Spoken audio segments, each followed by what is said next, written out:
આઇસોલેટરની ખામીને ટાળવા એટલે કે માલ ફંક્શનિંગ જે થાય છે એના માટે ઉપલબ્ધ ઇન્ટરલોકના પ્રકારો જણાવો. તો આમાં આપણે 3 પ્રકારના ઇન્ટરલોક વાપરવામાં આવે છે જેથી કરીને આઇસોલેટર ખોટી રીતે ઓપરેટ ના થઈ જાય અને સિસ્ટમને નુકસાન ના કરી બેસે. એમાં પહેલું છે કે 3 પોલને એક સાથે ચલાવવા માટેનું ઇન્ટરલોક રાખેલું હોય છે.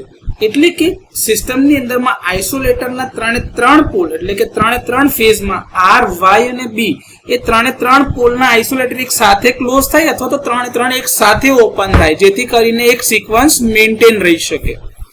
બીજું છે કે સર્કિટ બ્રેકરની સાથે એનું ઇન્ટરલોક કરેલું હોય છે કે જેમાં સર્કિટ બ્રેકર સાથેનું ઇન્ટરલોકિંગ એવી રીતે કે જ્યારે સર્કિટ બ્રેકર ઓપન થાય એટલે કે એને ખોલ્યું હોય તો જ આઇસોલેટર ખોલી શકાય. જો સર્કિટ બ્રેકર ઓપન ના થયેલું હોય તો આઇસોલેટર ખોલી જ ના શકાય અને આઇસોલેટર જ્યાં સુધી બંધ ના થાય ત્યાં સુધી સર્કિટ બ્રેકર બંધ ના થઈ શકે.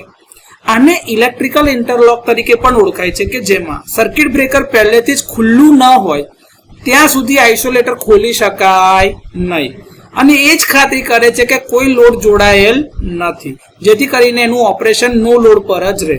ઉપરાંત મિકેનિકલ કી ટ્રેપ્ડ ઇન્ટરલોક અથવા તો પીએલસી સ્કાડા આધારિત સ્માર્ટ ઇન્ટરલોકનો પણ આમાં ઉપયોગ થઈ શકે છે.